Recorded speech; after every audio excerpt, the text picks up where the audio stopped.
Hello everyone and welcome to my YouTube channel. In this video I thought I'd read from my published novel The Lady in Red. This is a supernatural novel.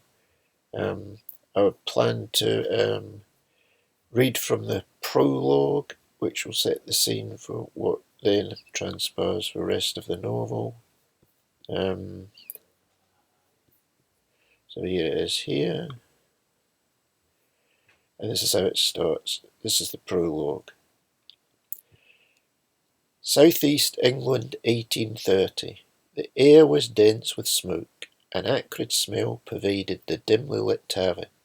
Yet it was a popular spot with the working classes. A communal spirit and an atmosphere of frivolity existed there which made it a much frequented watering hole. It was just right for a clandestine meeting between two unworthy characters, one of whom had nothing but evil intentions on his sick and twisted mind. "Look here, Will," coughed Jack Farley as he took a swig of his ale. "Times are hard, there's no doubting it. The days are gone when one could raid a churchyard and make away with bodies by the cartload. It's like this, you see. For God's sake, man," Will glared at his pal through eyes like burning coals, "don't be blurting out our business so all can hear. We'll be heading for the gallows soon enough if it gets out what we've been up to these 2 years past. I don't think the locals would appreciate the way we've gone about our affairs. Why, to their eyes it would be sacrilegious to so much as speak of the things we've done, let alone doing them. Why, man, if you aren't the most cowardly wretch I've ever had the misfortune to be associated with, then I don't know my left foot from my right. You're as yellow as they come." Chuckling merrily at what he took to be a fine burst of repartee at his friend's expense, Jack placed his glass aside, rested his arms on the table, and looked the other man straight in the eye. "All right then, William," he said in hushed tones. "Be having it your own way. It makes no odds to me. The point is there are precious few bodies to be found. They're thin on the ground, so to speak. We thus find ourselves in a tricky spot." "Tricky?" asked Will in a whisper. "How so?" "If there are only so many corpses available, then so be it. We can't make them appear, you know, like rabbits out of a hat." "Can't we, though?" "Well, I beg to differ on that point, my friend, and I do so most positively." The last word Jack drawled out in a slow, lilting tone, as if he was savouring a fine wine. "Let's just say some of the locals went missing. What then? First they were there, then they were not. Nobody the wiser? Nobody cries wolf, and we're all the richer for it. Now, I ask you, by all that's right and fair in this world, where's the obstacle?" "Oh, Jack," sighed Will, "I sincerely hope I have you wrong. What you have on your mind presently cannot coincide with what I think you are considering." "Really? And what precisely is it you are a-thinking I have on my mind? Can you tell me that one, my old and trusted comrade?" "No, I don't believe I can. It's too monstrous for words. But if my summation is correct, you mean to lend a helping hand to death." "Please, Jack, say have you amiss." "But you couldn't speak more to the purpose. I do indeed plan to rid the world of a number of souls. It's a hard life in the resurrection trade these days. But I found a way out of our predicament. I'm hell-bent on putting my idea into practice." "For God's sake, you can't do this. You just can't." "Oh, can't I, though? Well, I believe when push comes to shove, a man is capable of committing any act, whether it be for good or evil. I intend to put this theory into action. We must do this. We have no choice. It has to be done, and there's an end to it." "Oh no," Will shot back. "We most certainly will not do this. I want no part of your evil schemes. I helped you out when you needed an extra hand, when it was simply a matter of dispensing with a few corpses here and there. But I will not assist you in your murderous intentions. I draw the line at that." Will shot to his feet and made to leave, but Jack was insistence itself. Taking a strong grasp of Will's arm, he dragged him back down to his seat. "You just sit there as quiet as a little lamb, William. Listen to me good, and listen to me well. If you're sensible, you'll join me this very night, so we can acquire our first victim of many. And if I don't?" Ah, well, then you have to face the consequences of your self-righteous actions, won't you, my friend? Don't you be thinking I've forgotten about a little arrangement. That unfortunate night when you let drink become your master is still heavy on my mind. After you left these very premises and got into that fight, what a spectacle you made of yourself. All that blood and the screams of your poor victim as you rained blow upon blow on his person. Dear me, it's just as well I was close at hand. For if I had not been, just think what the law would have made of your case.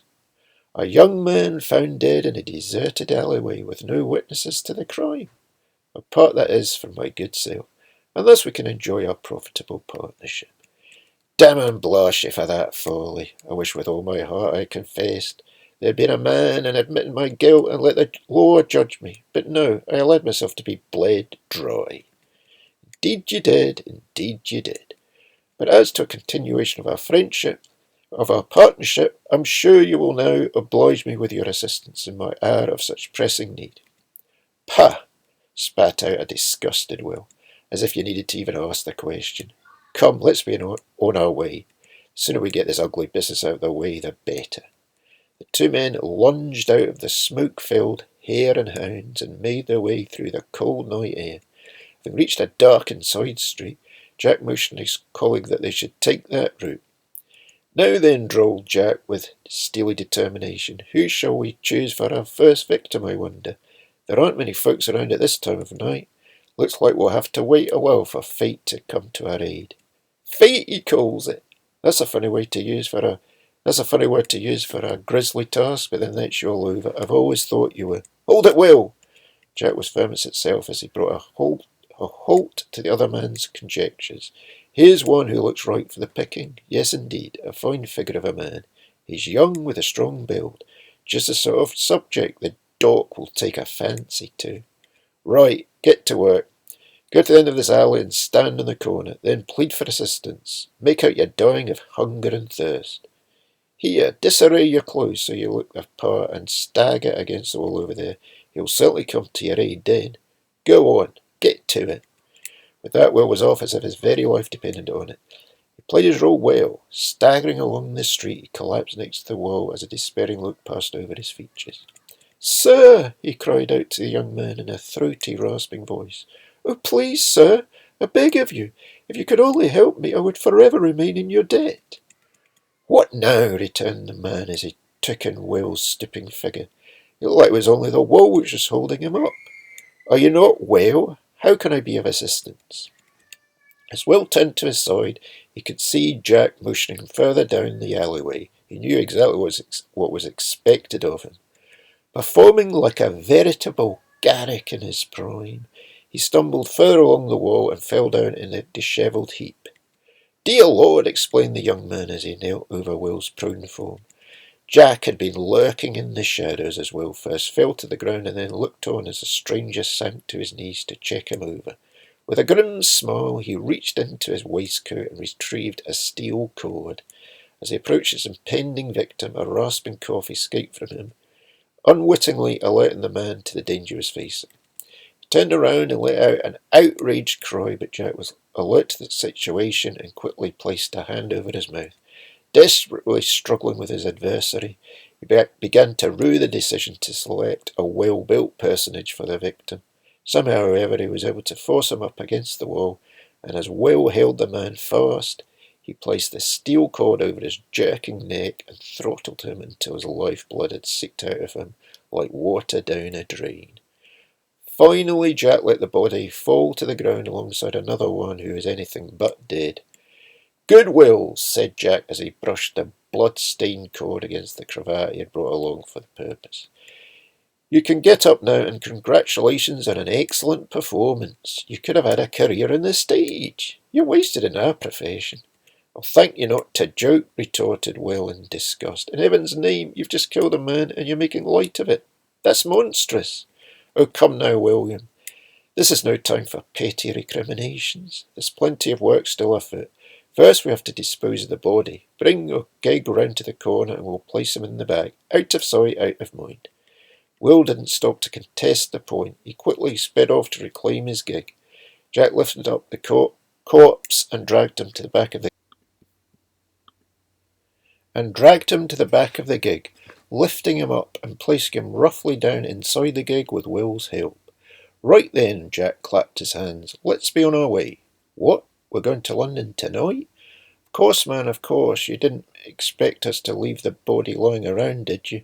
There's too much risk attached to that operation. No, we have to get to the doc's surgery post-haste and deliver up this bounty to him. You're the boss, grunted Will as the two men jumped into the gig and sped off on their way to the metropolis. It was to be the first of many such night-time sojourns. One grisly offering after another was placed into the hands of the waiting doctor. He asked no questions where the steady stream of corpses came from. What did he care? Just so long as the supply of bodies kept rolling into his surgery, he was content. Indeed, he was more than that. He was delighted by not only the quantity of subjects coming his way, but also the quality, so much so that he often paid Jack and Will twice the going rate for their line of work. Happy days they were for Jack as he went from one murder to the next with gay abandon. His colleague was not so pleased with life. Yes, they were being paid well and never wanted for anything, but still to have to murder innocent people so they could put food on their tables, that wasn't right, surely. But every time he thought of chucking the whole thing in, he recalled the noose which Jack held around his neck. It was true enough. If he didn't go along with his partner in crime, he would lose no time in turning Will in to the authorities for the murder he had committed, even if it had been unintentional. There was to follow night after night of first the murder and then the stripping naked of the corpse and off to London so as to reap the rewards of the industry. Oh, how Will had grown to hate the very thought of the business at hand. He knew at some point there would be a heavy price to pay for what they had done. But as to how this would be dished out and what form it would take, Will remained completely in the dark.